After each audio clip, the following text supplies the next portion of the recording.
Now we are going to proceed for the biological methods.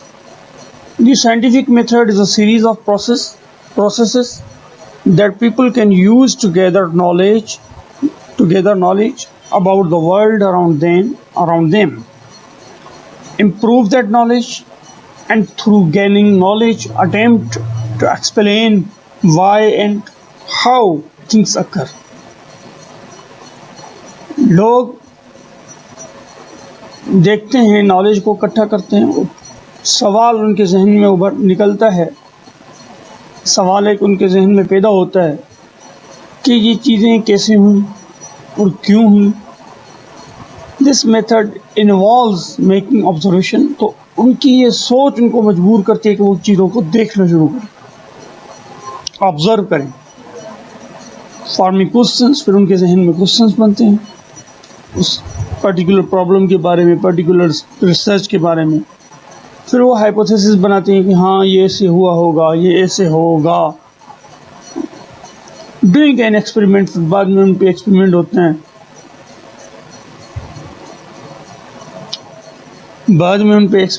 हैं, फिर उसके बाद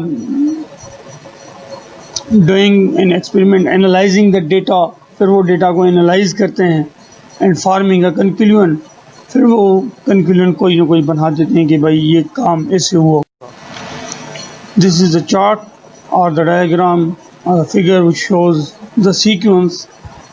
firstly observation, then questioning, hypothesis, experiment, analysis, and conclusion. The first step of the scientific method is to make an observation about the world around you. आपके इर्द गिर्द दुनिया कैसी है, क्या नहीं है, उसके बारे में आपका ऑब्जर्वेशन क्या है, वो आप बनाते हैं.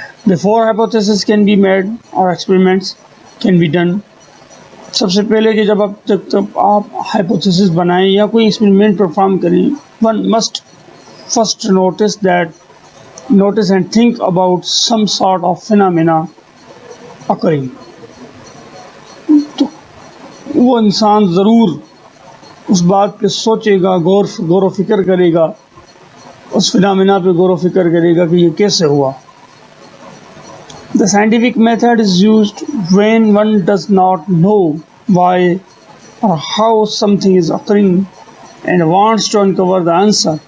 But before one can question an occurrence, they must notice something puzzling in the first place. सबसे पहले जो उनके जहन में एक तजस्सुस है, वो उसको गौर व फिक्र में लाना चाहते हैं, बजाय इसके कि उसका कोई सॉल्यूशन ढूंढा जाए, कोई सॉल्यूशन निकाला जाए. तो पहले हम उसको देखते हैं, उसको ऑब्जर्व करते हैं. उसके बाद कोई जाके एक्सपेरिमेंट्स और हाइपोथेसिस हम करते हैं. सबसे पहले हम क्या काम करते हैं, उसको देखते हैं, उसके बारे में सोचते हैं, थिंकिंग करते हैं. Hypothesis an educated guess. Hypothesis क्या है? एक एजुकेटेड गेस है. उसके बाद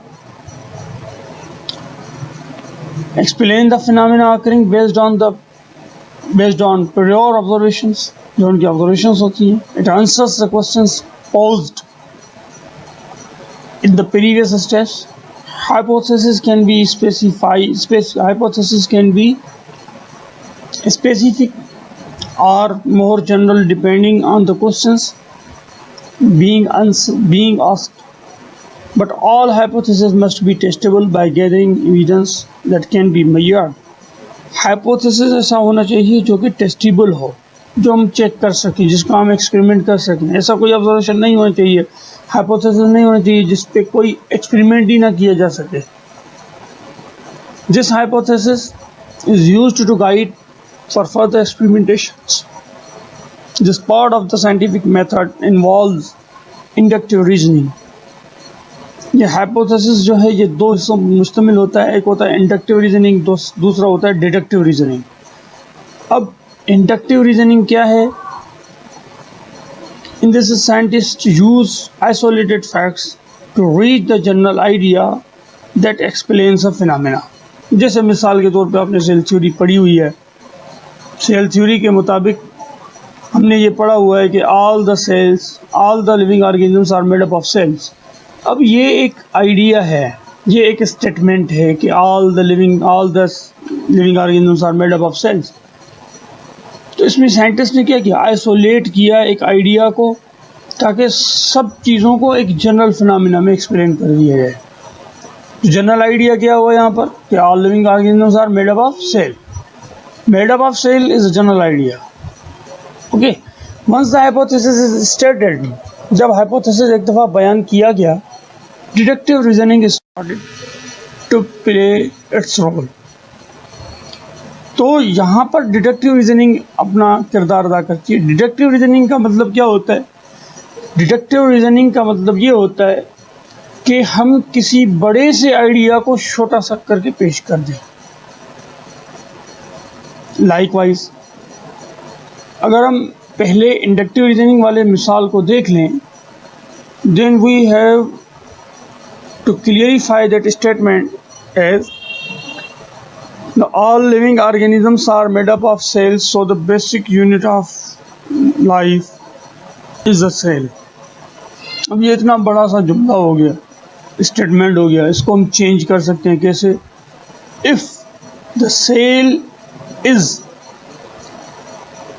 the basic unit of life, then all the living organisms are made up of cell. इस तरह ये क्या हो गया, एक डिडक्टिव स्टेटमेंट हो गया कि हमने एक कंफर्म्ड बात कर ली।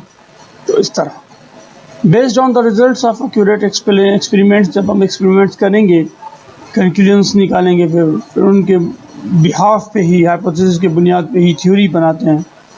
और जब थ्योरी चेंजेबल ना हो, मतलब उसको हम चेंज नहीं कर पाएँ, और वो एक मजबूत और एक्सपेरिमेंट्स के रोशनी में अगर हम उनको प्रूव कर देते हैं, then that theory is accepted as law।